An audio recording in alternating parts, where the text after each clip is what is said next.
maaasahan mo. Sa lahat ng ating pinagdaanan, sa panahon ng pandemya at kalamidad, tayo ay kumapit pa rin sa isa't isa. At buong tiwala ninyong ipinakita ang inyong suporta sa serbisyo at paglilingkod namin sa paghahatid ng tamang balita at impormasyon, tulong na galing sa aming puso. Kaya naman, sa latest survey ng Kantar at Nielsen, nangunguna ang mga himpilan ng RMN sa buong bansa. RMN, Number 1 sa Luzon, RMN, Number 1 sa Visayas, RMN. at Number 1 sa Mindanao. Radyo ng buong Pilipinas. Buong karangalan ng mga radyoman ng RMN Networks ang maglilingkod sa inyo. Maraming salamat. RMN Number 1, Number 1. Wala nang iba. Radyo mo nationwide.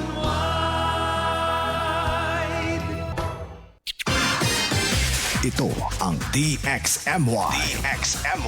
The Music and News FM station of RMN. Sa Cotabato. 90.9.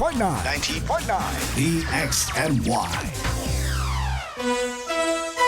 Oras sa Pilipinas sa DXMY ganap ng alas 5:02 ng umaga. Tatak RMN.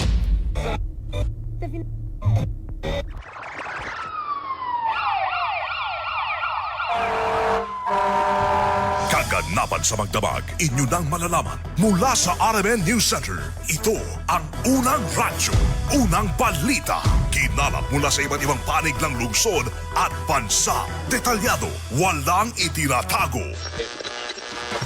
Ang numero unong pinapakinggan namin umaaga sa bahay. Unang radyo, unang balita. Ang mga boses na kwentuhan namin mga tsuper. At tindera sa palengke. Unang radyo, unang balita. Ang programang gigising sa diwa ng bawat pamilyang Pilipino. Unang radyo, unang balita. Tatak RMN, radyo mo nationwide. Sa po nga magandang umaga mga kasama, mga karadyuman, welcome sa programang Unang Radyo ng Balita. Ang araw po ng Huwebes, mga kasama, 2 sa buwan ng July 2026. Kumusta mga ka-idol? Kami po ay umaasa na nasa mais kayong kalagayan at ang malusog na pangangatuman. Samahan niyo po kami hanggang alas 6 sa paghatid po ng mga balita na nakalap na niyo po Radyoman na sa nakalipas na 24 oras. Dito sa loob at labas nating pinakamamahal na lungsod sa napakarami po mga balitang dapat po ninyong malaman. Ating kaagapan this morning sa Radyoman Chief Tech Alvin Castillon at si Radyoman Eric Ricardo Madamba Jr. Ito po yung Radyoman Michael Aswan.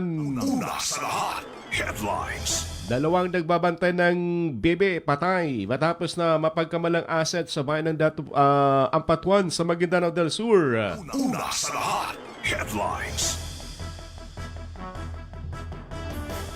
300,000 halaga ng alahas at pera natagay sa isang tindahan sa bayan po ng Libungan. Una sa lahat, headlines. Grupo ng Amana Group sa Maynila nagprotesta muli sa harap ng Korte Suprema. Una sa lahat, headlines. Dalawang examinees ng Sharia Bar abay nagtabla sa score. Una sa lahat, headlines. Values formation na ginamit ng SKPPO pang palakasin ang school safety sa Isulan. Una sa lahat, headlines. MP Abdul Basit Benito na maginang school kits sa bahagi ng Labungan Elementary School. Una sa lahat, headlines. Mahigit sa 3,000 dumalo sa pagtitipon ng mga biyap sa bahagi po ng Ligwasan area. Una sa lahat, headlines. MOST Farm pinalalawak ang partnership para sa research at innovation sa Rion. Una sa lahat, headlines. Trabaho at kapayapaan magkaugnay sa isyu ng Bangsamoro ayon sa MOLE. Una sa lahat, headlines. Balita naman sa national. PNP dinagdagan pa ang kaso nirekomenda laban kay Tabba Baldwin at 10 iba pa. Una sa lahat, headlines. Dalawang individual na inaresto sa INC rally pansamantalang pinalayan ng QCPD. Una sa lahat, Headlines. Balita naman na sa Bayong Dagat, ex-Israeli Army Chief ay inulunsad ang kampanya upang patalsikin sa pwesto si Netanyahu. Unang-una sa lahat. Headlines. O radyo, radyo, radyo! Kinig na ng radyo! Kinig na ng radyo! Para una ka, eto na. Lahat ng kailangan mong malamang balita. Impormasyon, Reaksyon. aksyon, Umaumaga. nakakarga na sa Unang radyo. Unang balita. Sa bago at umarangkadang programa. Para sa mga naghahabol ng oras. Umaumaga. Bago ka lumarga. Mga kaganapan ay alam mo na. Unang radyo. Unang balita. Dito lamang yan sa DXMY RMN Cotabato. Unang radyo. Unang balita. Isa na namang produktong Tatak RMN. Radyo mo. Nationwide.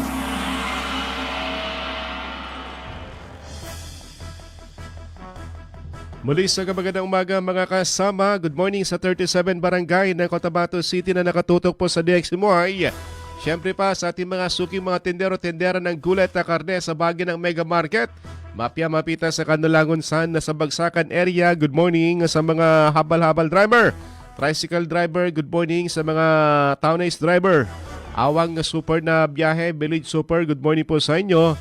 Siyempre pa sa ating mga Facebook page sa viewer, wag kalimutan na ipalo at i-like at i-share yung ating balitaan para kayo updated sa mga kaganapan dito sa Cotabato City at sa iba pang panig po ng ating kapuluan.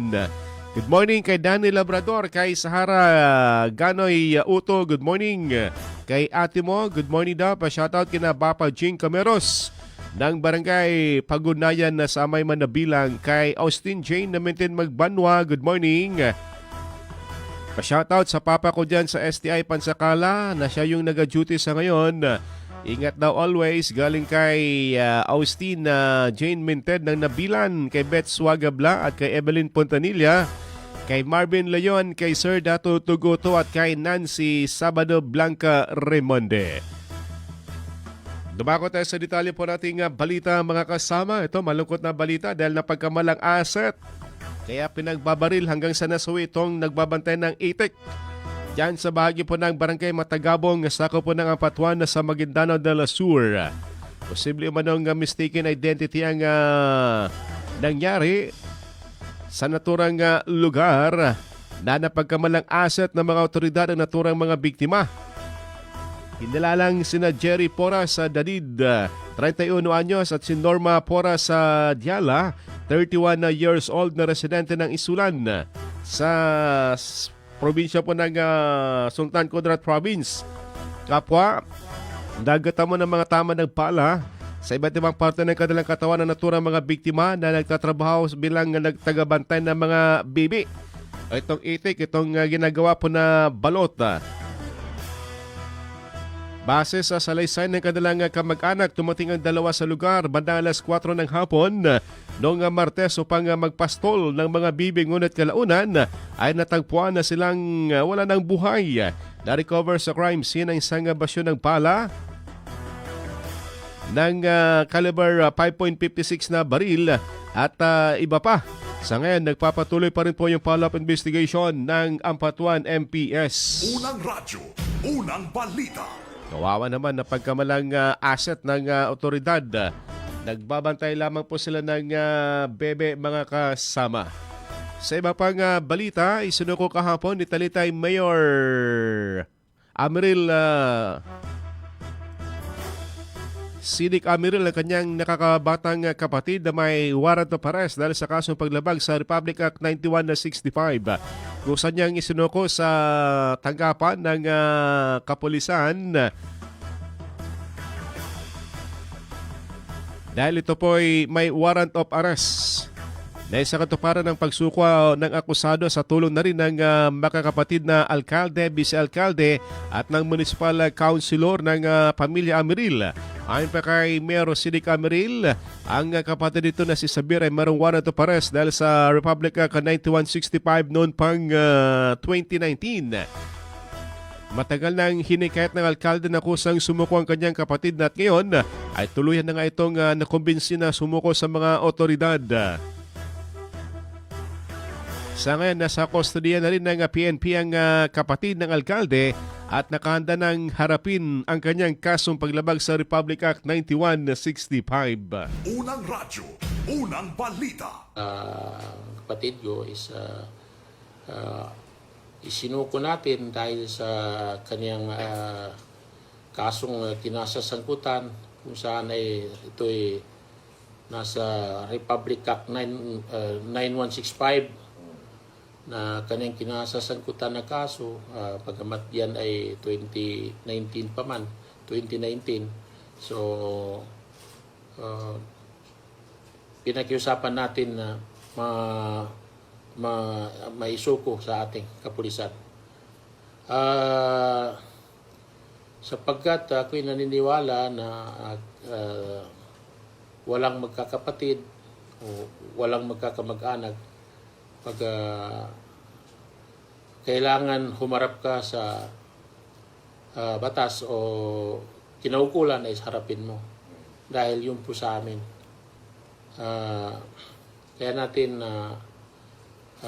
actually matagal na panahon yan, pero matagal na panahon din natin kinukumbins na mapasuko. So ngayon lang yung pagkakataon at araw na nag-convince natin siya. Unang radyo, unang balita. Sa iba pang balita, makakasama, nagsasagwa na nga ng malalibang investigasyon ng operatiba ng pulisya sa Libungan dahil sa pagdanakaw sa isang tindahan sa Barangay Montay. Sa inisyal na investigasyon, tinatayang umabot sa 300,000 na halaga ng pera at mga alahas na natangay ng di patukoy ng mga sourcemark. Batay sa ulat, pagmamayari ng negosyanteng si Arnel Puno Biyahe ang isang itim na sling bag na naglalaman ng cash at mga alahas na natangay. Sa kuha ng CCTV footage sa pumasok ang suspect sa loob ng tindahan, bandang 1:30 ng hapon habang nagpapahingang may-ari, saka kinulimbat ang naturang bag na naglalaman ng pera. Patuloy sa ngayon ang follow-up investigation ng Libungan MPS. Unang radyo, unang balita. Sa iba pang balita kahapon, muling nagrally ang grupo ng Amana Barm sa harapan ng Supreme Court of the Philippines na nanawagan na resolbahin ang mga nakamimbing petisyon may kaugnayan sa Bangsamoro bago isagawa ang First Barm Parliamentary Election sa darating na September 14, 2026.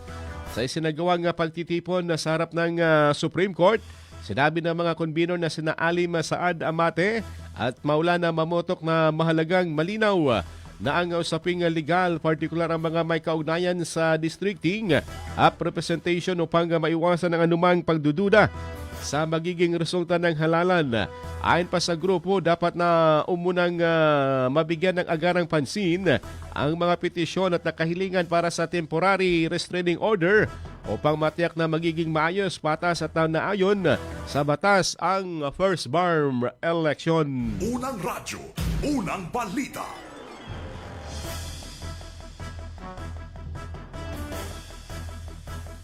Sa iba pang balita, dito naman sa area po ng Maguindanao del Norte kung saan isang Aerox 15 Barb na single motorcycle lang tinangay habang ito po ay naka-park sa labas ng bahay.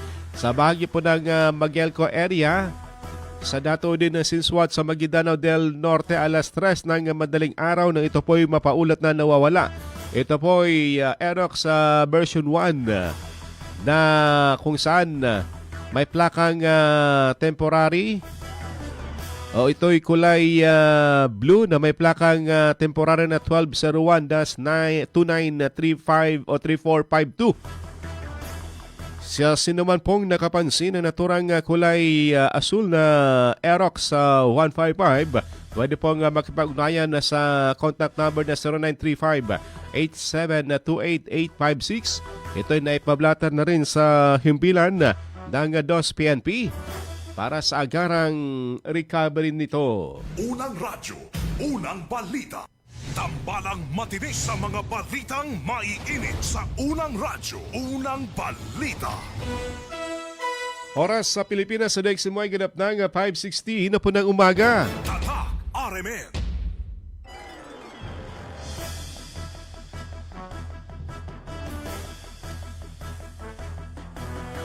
At ano pong tunguin mga kasama, report natin mga kasamang radyoman na kumala po ng balita.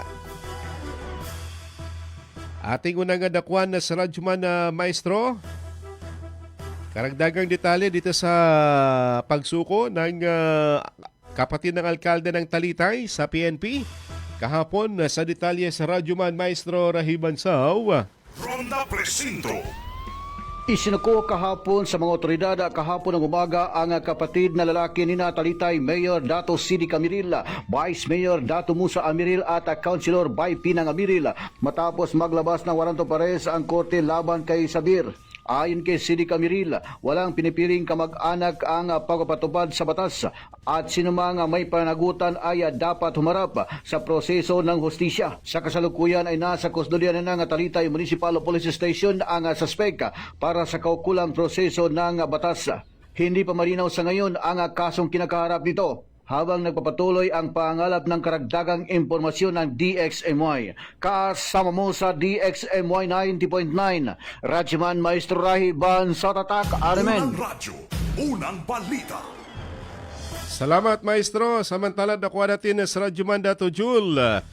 Babaeng may warrant of arrest arestado naman sa Midsaya pa sa detalye sa radyoman Dato Jul di Mapalaw. Ronda Presinto.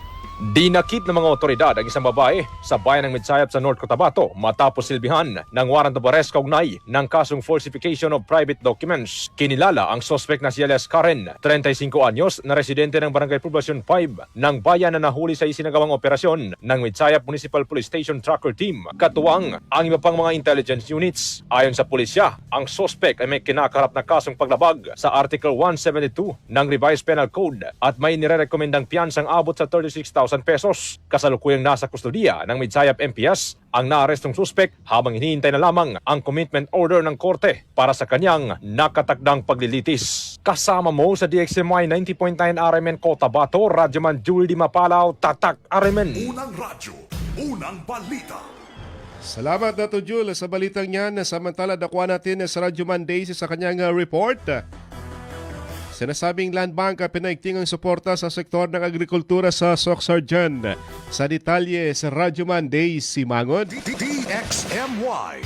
Tatak RMN. Pinalalakas ng Land Bank of the Philippines o LBP ang pagpapatupad ng Land Bank Agri-Censo Plus Lending Program bilang bahagi ng patuloy nitong pagsuporta sa mga maliliit na magsasaka, mangingisda at mga benepisyaryo ng reformang agraryo sa Rehiyon 12 sa pamamagitan ng mas madaling pag-akses sa tulong pinansyal. Sa ilalim ng Land Bank Agri-Censo Plus Lending Program ay nagbibigay ng pautang sa mga benepisyaryo upang mapalakas ang produksyon ng agrikultura at mapabuti ang kanilang kabuhayan. Maaaring makahiram ang mga kwalipikadong aplikante ng hanggang 70% ng kabuuang production cost o hanggang 80% ng halaga ng fixed asset acquisition bilang halaga ng maaari nilang utangin. Ayon sa programa, ang short-term loans ay may takdang panahon ng pagbabayad na hanggang 306 na araw. Samantalang ang long-term loans ay maaaring bayaran sa loob ng hanggang 10 taon. Kasama mo sa DXMY 90.9 Radio Monday si Mangud, Tatak RMN. Unang radyo, unang balita.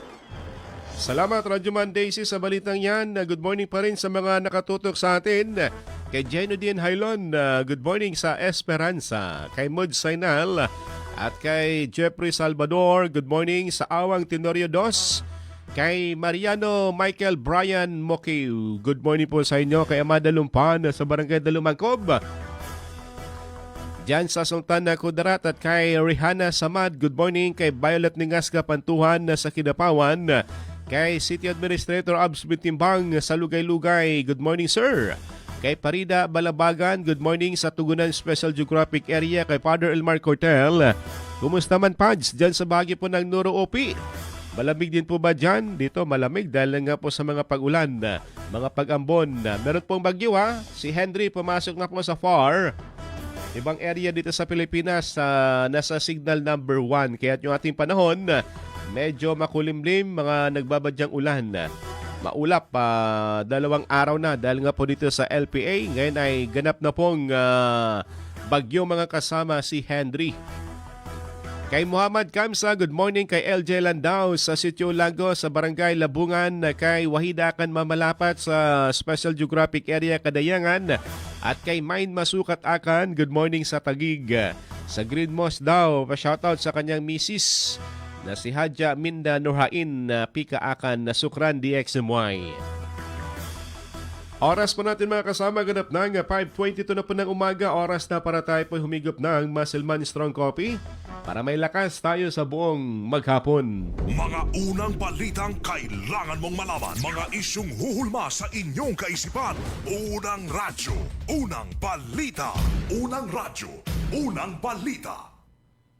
This time check is brought to you by ang kilala mong Alaxan, extra galing na. Up to 3 times faster versus Alaxan FR. New Alaxan Extra. This time check is brought to you by Milo. Drink Milo every day. This time check is brought to you by iBerry Gold. Mas daghan ang lutin, mas epektibo, mas klaro. This time check is brought to you by Nescafe Classic. Mag Nescafe Classic araw-araw. 100% puro at natural. Pinakamasarap na black coffee. That time check is brought to you by Centrum Silver Advance. May nutrients adjusted for age 50 plus. Tulong para malakas ang resistensya, healthy heart, and sharp memory. The #1 multivitamins for age 50 plus. Ang time check na ito ay hatid ng Ginebra San Miguel. Tatak ng tapang, tatak Ginebra. This time check is brought to you by MX3. Dito ako believe. This time check is brought to you by Tanduay 5 years. Tibay ng loob, tibay Tanduay. This time check is brought to you by Kidney Care. Likayi ang dialysis o ubang problema sa kidney. Mag-Kidney Care. Mula sa #1 Smart Dishwashing Paste. Tanggaling-galing mo! Smart dishwashing paste ko! Pritong ulam na masebo, plato at kaldero. Tanggaling for everyday. Ganyan pag Smart ang dishwashing paste. May double tanggaling formula. Tanggal galing ang sebo at bakterya. Bahid para walang bahid, linis fantastic sa metal at plastic. #1 ko to! Tanggaling-galing mo! Smart dishwashing paste. Heavy duty linis bawat pahid. Smart Dishwashing Paste, manufactured by ACS Manufacturing Corporation. ISO certified, world-class quality. ACS. Ako nabugahat ko. Naapad siya kauban nga pamaol, labat sa ulo ug hilanat. It's me, your Auntie Melay. Discarding bisdak na ko, ana. Rexino Forte! Mas paspas, banat sa upat! Faster versus paracetamol in as fast as 30 minutes. Unilab quality yan. Paracetamol caffeine is the generic name of Rexidol Forte. If symptoms persist, consult your doctor. Bangon tayo, shift na ako. Future supervisor ako. Nescafe Classic Stick ang kape ko. Mahirap man maging cashier, lalaban pa rin ako. Yan si Dan at 6 a.m. dahil araw-araw siya umiinom ng Nescafe Classic. Subok, 100% puro at natural. Galing, Dan! Mag Nescafe Classic araw-araw. Pinakamasarap na black coffee. Based on February 2025 product tasting on instant coffee powder by MRI. Mag Nescafe Classic araw-araw. 100% puro at natural. Pinakamasarap na black coffee. Magkaiba man tayo ng karanasan, pareho naman ang gusto natin bilang Bangsamoro. Kapayapaan! Trabaho at oportunidad. Mas magandang kinabukasan! Kapag magsama-sama ang iba't ibang boses, mas lumalawak ang pag-unawa at pagtutulungan. Kaya ang Bangsamoro Federalist Party ay binubuo ng mga dating revolusyon, mga lingkod bayan at ng iba't ibang sektor ng lipunan. Dahil sa pag-angat ng Bangsamoro, dapat lahat kasali. Bangsamoro Federalist Party. PFP for Bangsamoro. Para sa Bangsamoro.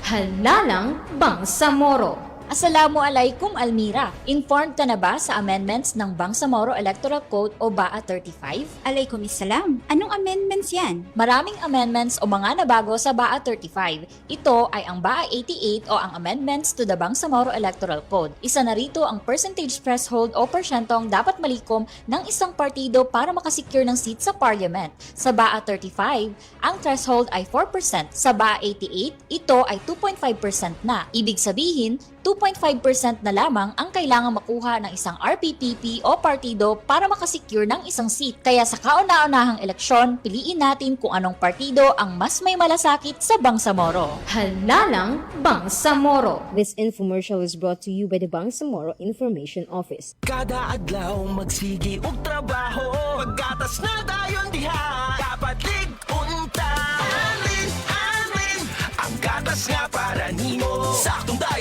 exercise habang pampalikon sa lawa. Nakasabot kaya ang pack, kaya na gyud kaayo. Atas para nimo, abot kaya na. Palit na og Anlin, karon available sa Abot Kaya Pack para sa kaligon sa Anlin na nasa 12 pesos SRP ra. Barato na kaayo. Tatag ng Anlin, abot kaya na. Mga kasama, ang That portion was brought to you by Tanduay 5 years. Tibay ng loob, tibay Tanduay. Ang balita na ito ay hatid ng Ginebra San Miguel. Tatak ng tapang, tatak Ginebra. O radyo, radyo, radyo! Kinig na ng radyo! Kinig na ng radyo! Para una ka, eto na! Lahat ng kailangan mong malamang balita, Impormasyon, reaksyon, aksyon, umaumaga, nakakarga na sa Unang Radyo, Unang Balita. Sa bago at umarangkadang programa para sa mga naghahabol ng oras. Umaumaga, bago ka lumarga, mga kaganapan ay alam mo na. Unang Radyo, Unang Balita. Dito lamang yan sa DXMY RMN Cotabato. Unang Radyo, Unang Balita. Isa na namang produktong Tatak RMN. Radyo mo. Nationwide. Oras, ginapdang alas 5:29 na po ng umaga. Tatak RMN. Gaganda na ang gising nyo. Mainit na balita sasalubong sa inyo. Unang Radyo, Unang Balita. Tuloy sa paghatid po ng mga balitang nakalap na niyo po Radyo Man ngayong araw po ng Webes, sa buwan ng July. July na po mga kasama, parang kailan lang June, ngayon ay July 2 na po mga ka-idol. Napakabilis na panahon, parang kailan lang, ngayon ay pumasok na po yung buwan po ng nutrisyon, sabi ni Health Minister Dr. Jojo Sinulinding. Good morning sa mga nakatutok pa rin po sa atin this morning kay Henry Unlayaw. Good morning Kuya Henry Sadigos. Nakapangalan sa yung bagyong pumasok sa FAR sa ngayon Bagyong Henry. Kay Elmer Bong Angeles. Good morning ko Tabateños. Kay Kuya Rael Cordero. Cherry Di Baano, Aint Roger. At kay Beryl Pascual, King Quintong. Kay Jo Maria Brera. Kay Sir J. Abdila. Good morning kay Vice Mayor Joer Manag. At sa kanyang anak, kay AJ, belated happy birthday kahapon yung kanyang kaarawan. At kay Noraida Dungon, good morning. Kape-kape, tao, from Nunguan sa Pikit, Sukaran. Masarap pumigop ng kape ngayon. Lalo na pag native dahil napakalamig na umaga dahil nga po dito sa may bagyo. Na si Henry. Dato Metrex Auto, good morning. From Salama sa Banisilan, kay R.R. Linas sa bagay ng Dato din Sinswat. At kay Mustafa Sumlay sa Kapinpilan. Kadayangan Special Geographic Area kay Kuya Pres Sultan. Sultan na Banjo Mampun Alhaj. Good morning Sultan na Kudrat. Sabi niya advance happy 79th founding anniversary. Umpisa ang celebration sa July 6. Malapit na hanggang August 18. Mabuhay ang Kudarateños. Good morning admin at chairman. Maganda ito si admin dahil chairman pa. Abdul Gani Benjamin, good morning. Kay Ashley Kudarat sa Damatog, Northern Kabuntalan. Kumusta dyan sa Kabuntalan? Mabaha na ba dyan? Good morning po sa inyo. Sa Team Talipapa kay Sarge Wanday, kay Kuya Rigor at kay Ate Jane, Kuya June Amis. Good morning po sa inyo. At dito rin po kay Mambay Mems Balaw sa RH sa 11. San Pablo Village, kay Martinez Bolos sa Ato, good morning. Sa iba pang balita mga kasama, nagpapatuloy pa rin po yung follow-up investigation ng City PNP sa nangyaring pamamaril sa isang traffic enforcer na si Baste, na si Sandy Boy Blaudin na Masukat alias sa Baste Masukat, na kung saan ay kahapon ay nailibing na rin sa kanyang huling hantungan. Kaya itong mabaril sa bagyo po ng TV Juliano Avenue pasado alas 5 po ng hapon kamakalawa. Ayon pa kay PNP Police Lieutenant Rochelle Evangelista, ang spokesperson ng City PNP, batay sa inisyal na investigasyon at salaysay ng mga nakasaksi, ang biktima ay nasa labas ng isang bakery at naghihintay Inintay ang kanyang misis nang dumating isang lalaking sakay ng XRM at walang kabog-kabog na pinaputukan ng biktima na tinamaan sa kanyang ulo sa din ng kanyang agarang kamatayan.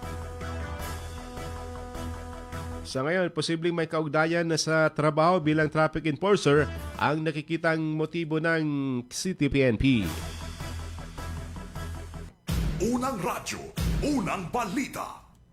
Bago nagtapos yung June, kahapon po, June 30, 2026, mayroon po tayong shooting incident na nangyari po doon mismo sa Purok Zion B, TV Juliano, Mother Barangay Rosary Heights, Cotabato City, wherein nangyari po ito mga bandang 5:40 ng hapon. At kinilala nga natin na ang biktima po ay nagngangalan pong si Sandy Boy Bla Udin. Kilala po siya sa pangalang Baste Masukat. Isa po siyang sikat na vlogger dito sa Cotabato City. Of legal age po ito siya, may asawa, at kawani rin po siya ng local government natin, particularly dyan po sa City TMC po natin, ma'am. So, nakatira rin po ito siya sa Rosary Heights 10, Cotabato City. Unang radyo, unang balita.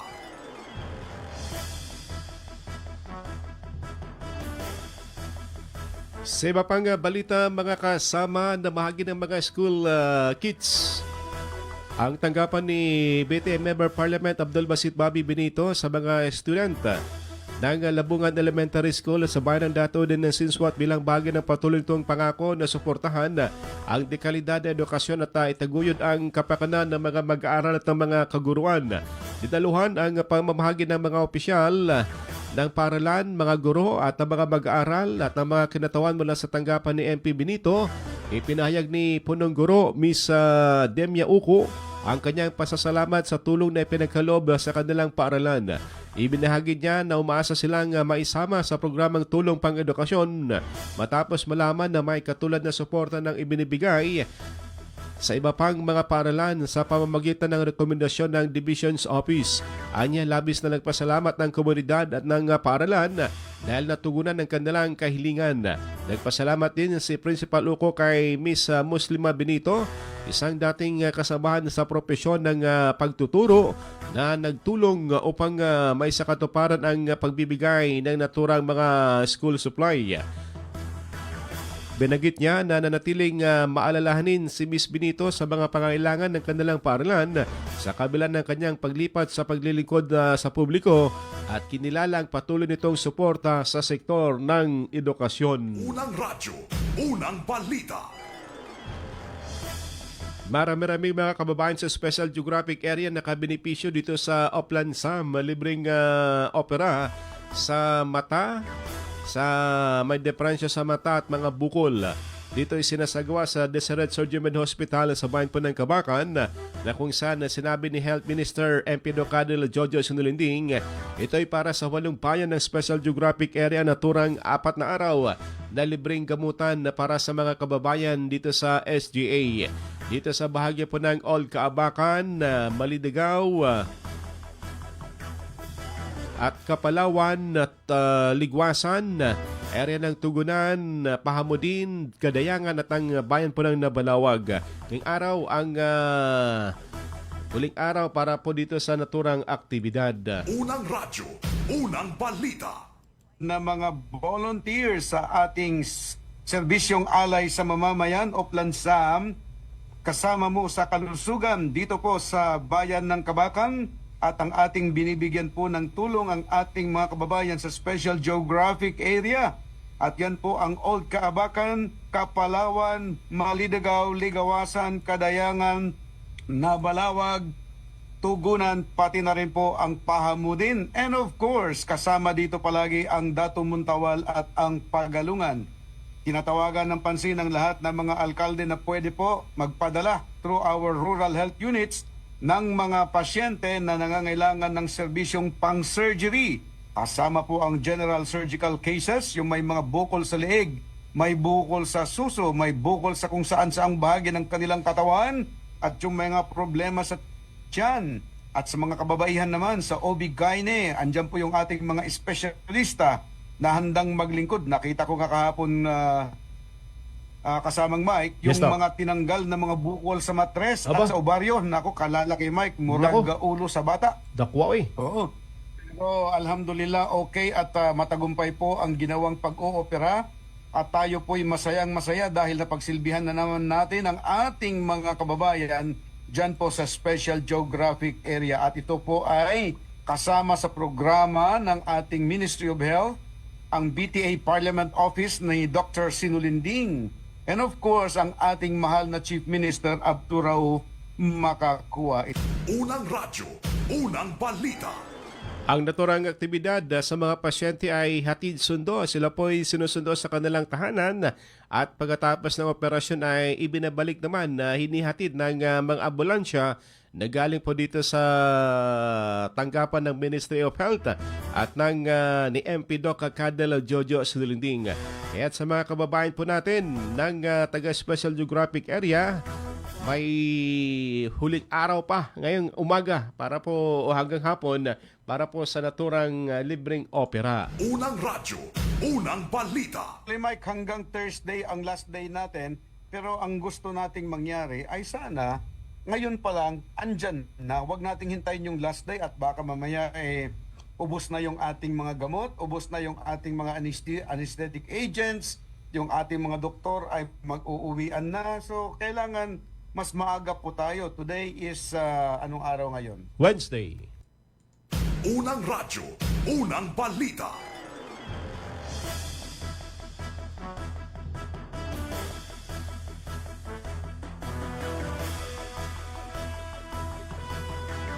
Sa iba pang balita mga kasama, eto kakaiba dahil nagtabla ang score po nila.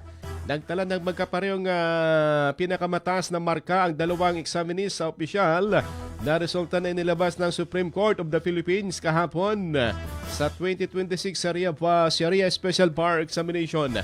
Kapwa nakakuha ng 89.15% sina Ahmad Nuska Bato at si Van Regine Lim Perlas upang paghatian ng unang pwesto, habang po pangalawa naman si Kyra Abdul Aziz, Khairuddin na may 88.77 at pangatlo si Michelle Lovely Carl Saludsud Go na nagtala po ng 88.57. Sa kabuuan na 235 na mga examinees ang matagumpay na nakapasa mula sa 796 na kumuha sa pagsusulit. Habang ang opisyal na talaan ng mga nanguna sa eksaminasyon ay nilabas ng Office of the VAR Confident na pinamumunuan ni Bettina Melchor. Unang radyo, unang balita.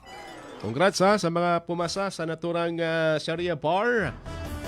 235 lahat sila mga bagong Sharia lawyer dito sa atin sa Bangsamoro Autonomous Region in Muslim Mindanao. Congratulations!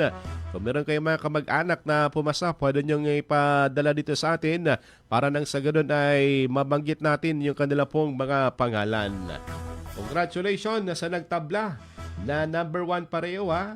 Dalawa sila na nakakuha po ng 89.15. Sa iba pang balita, sa mga nais pang mag-rally dito sa Cotabato City, kahapon nagpalabas na po ng advisory ang city government na mula ngayon, iisa na lamang yung pwedeng pagdausan po ng peaceful rally. Hindi na dito sa kaban po ng Governor Gutierrez Avenue na kung saan nakalipas sa mga tatlong nakalipas na rally. Dito po na isagawa sa kahaban po ng ORC itong mga pagrarally. Kaya kahapon naglabas ng paalala o abiso ang city government hinggil sa mga pagsasagawa ng mga organized public assembly, rallies, demonstration, protest at iba pang mga kahalintulad na aktibidad sa lungsod. Ayon pa sa City LGU, ang lahat ng naturang mga aktibidad ay dapat na isagawa lamang sa designated area ng City Plaza maliban sa Rizal Park. Alinsunod sa umiral ng mga batas at mga ordinansa ng lungsod.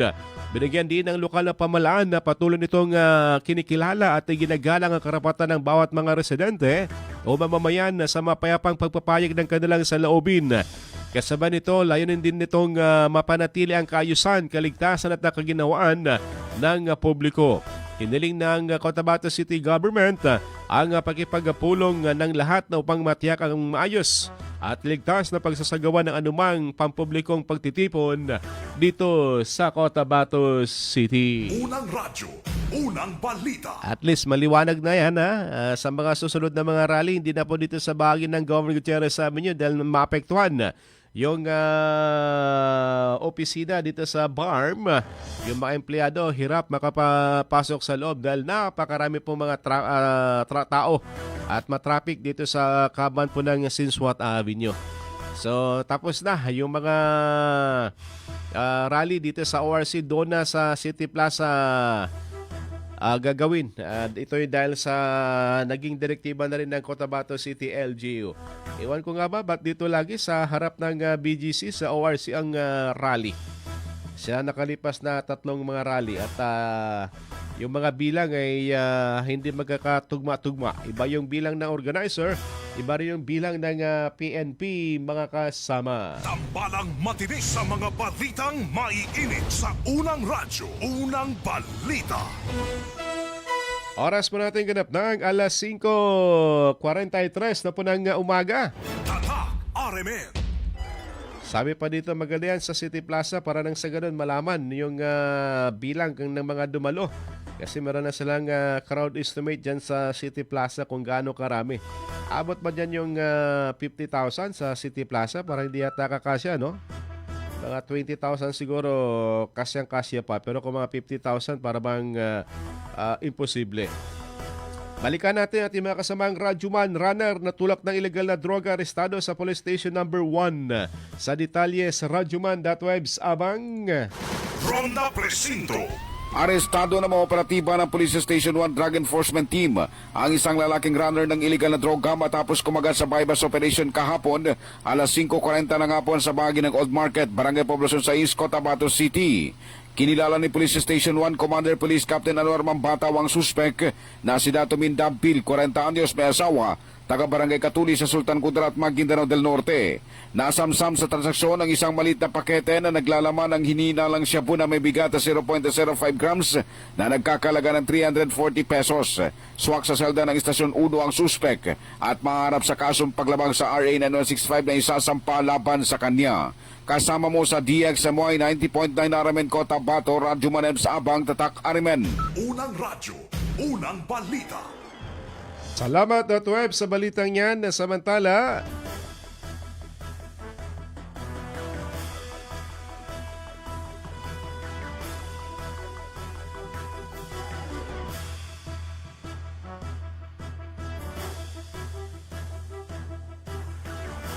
$400,000 na laga ng ilegal na droga na sabat naman na sa isulan na sa detalye si Radyoman Dato Jul Di Mapalaw. Ronda Presinto. Nasamsam ng pulisya ang tinatayang 408,000 pesos na halaga ng pinag-inalang shabu kasabay ng pagkakaresto sa isang high-value individual sa isinagawang search warrant operation sa Barangay Kalawag 2, Isulan, Sultan Kudarat Province. Ayon sa Pro-12, na-recover sa operasyon ang 6 na sachet ng shabu na tumitimbang na abot sa humigit kumulang 60 grams at isang .38 revolver na may bala, isang rifle grenade at iba pang mga drug paraphernalia. Isinagawa ang operasyon sa koordinasyon ng PIDEA Region 12 at iba pang police units habang dinala kaagad ang suspek at ang mga ebidensya sa Isulan MPS para sa kaukulang dokumentasyon at pagsasampa ng kaso sa ilalim ng paglabag sa Comprehensive Dangerous Drugs Act of 2002 at iba pang kaugnay na batas. Binigyan din ng Pro-12 na bahagi ito ng pinaigting na kampanya laban sa illegal na droga at loose firearms sa buong rehiyon. Kasama mo sa DXMY 90.9 RMN Cotabato, Radyoman Jul Di Mapalaw, Tatak RMN. Unang radyo, unang balita. Salamat Dato Jul sa balitang yan. Samantala, BPOC ng BARM matagumpay na naisagawa sa Manila. Ayon pa ka MP Butch Malang sa detalye sa Radyoman Maestro Rahiban Sao. DXMY. Tatak RMN Report. Pinangunahan ni Balma Interim Chief Minister Abdul Rauf Sami Gambar Magakwa ang second quarter meeting ng Bangsamoro Regional Peace and Order Council para sa calendar year 2026 na ginanap sa Kalakhang, Maynila. Dinaluhan ito ni na Member of Parliament Boots Malang at ang ilang kinatawan ng Special Geographic Area kasama ang iba pang mga opisyal sa Bangsamoro Government. Sa pagpupulong, muling pinagtibay ang pangako ng pamahalang Bangsamoro na palakasin pa ang kapayapaan, seguridad at kaayusan sa rehiyon. Binigyan din ni Chief Minister Magakwa na ang mga tagumpay ng Bangsamoro Peace Process ay bunga ng matagal na pagtutulungan at narapat na patuloy na mapanatili. Patuloy rin isinusulong ng Bangsamoro Government ang programang naglalayong tiyakin ang kaligtasan ng mga komunidad habang umiikot naman ang mga opisyal sa iba't ibang LGU upang higit pang palakasin ang ugnayan ng regional at ng local government para sa mas maunlad at mapayapang Bangsamoro. Kasama mo sa DXMY 90.9, Radyoman Maestro Rahi, Ban sa Tatak, Armen. Unang radyo, unang balita. Salamat, Maestro. Samantala, balikan natin sa Radyoman Daisy sa kanyang report, mga kasama. BARM mas pinapalakas ang paghahanda sa lindol, krisis sa langis at dito sa El Nino. Sa detalye sa Radyoman Daisy Mangod. DXMY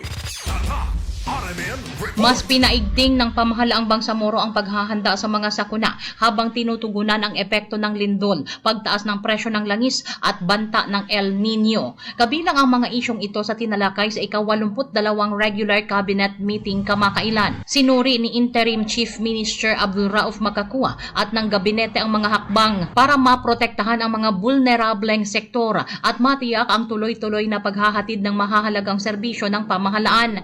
Ang bawat hakbang ng pamahalaan ay dapat magpalakas ng tiwala ng publiko at tiyaking natutugunan ang pangangailangan ng mamamayang Bangsamoro ayon kay ICM Magakwa. Kasama mo sa DXMY 90.9 Radyoman Daisy Mangud, Tatak RMN. Unang radyo, unang balita. Salamat, Radyoman Daisy. Good morning. Sa mga nakatutok pa rin po sa atin, balikan natin sa Radyoman.web sa isa pang report, payong driver na sumasideline sa illegal na droga. Arestado ng CPDU sa Arwich-Turn. Sa detalye sa Radyoman.web sa abang. Ronda Presinto.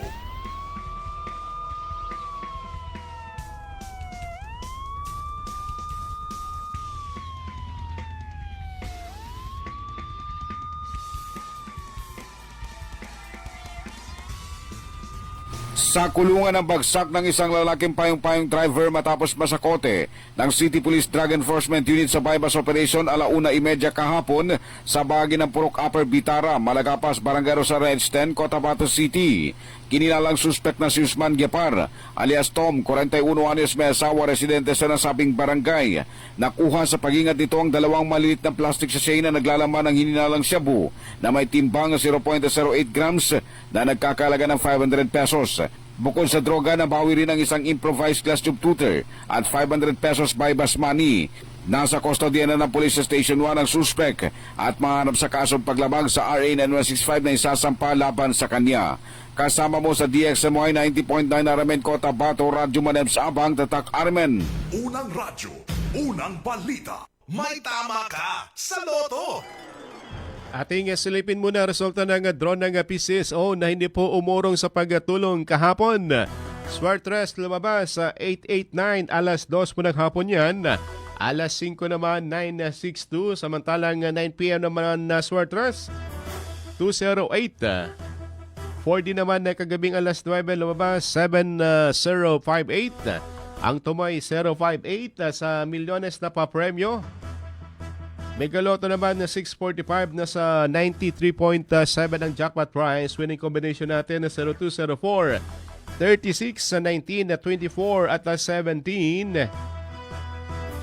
655 naman na Grand Lotto na sa 55.9 ang jackpot prize. Winning combination po natin, malalaking numero, 46 sa 42 o 44, 32, 42 at 26 at 06.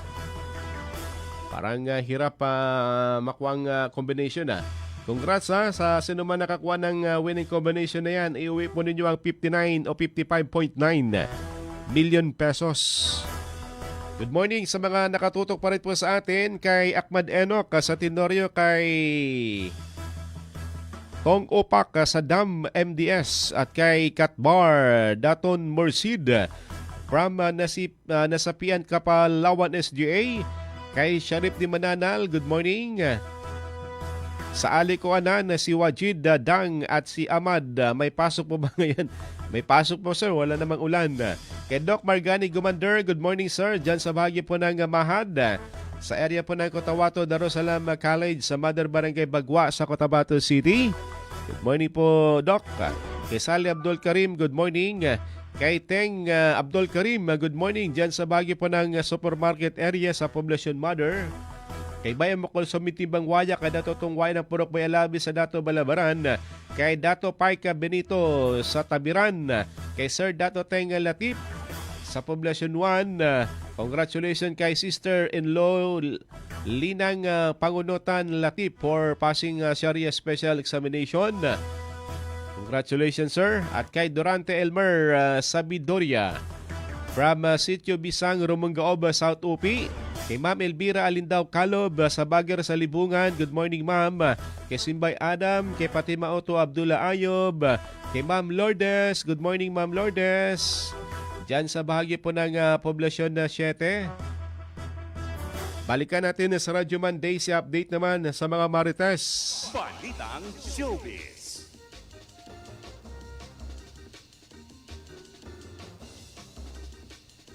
Inatasan ng korte ang aktor at TV host na si Anjo Iliana na magbayad ng 3.5 million pesos bilang danyos sa TVJ Productions Incorporated. Kaugnay ng mga pahayag na inilabas niya sa TikTok na nakasira umano sa reputasyon ng programang It Bulaga at ng mga host nito. Sa desisyong inilabas nitong June 29, 2026, pumanig ang Branch 279 ng Regional Trial Court o RTC ng Mandaluyong City sa TVJ Productions sa isinampang kasong injunction at damages laban kay Anjo. Ayon sa korte, nakasira umano sa imahe at matagal ng reputasyon ng It Bulaga at ng mga personalidad na konektado rito ang mga pahayag ni Anjo sa social media. Kasama mo sa DXMY 90.9 Radyo Man Daisy Mangud, Tatak RMN. Unang radyo, unang balita. Susunod na si Radyo Man ni Sim Erwin Kabilbigan at Radyo Man.web sabang sa programang Straight to the Point. Ating naging partner this morning si Radyo Man Chief Tech Alvin Castillon at si Radyo Man Eric Ricardo Madamba Jr. Pahabol na pabati, good morning kay Aladdin Ismael sa Salam Home Housing sa area ng Semba sa Dos. Good morning. Ito po yung Radyo Man Michael Aswan. Salamat po sa inyong pakikinig hanggang bukas. Tatak Ariman.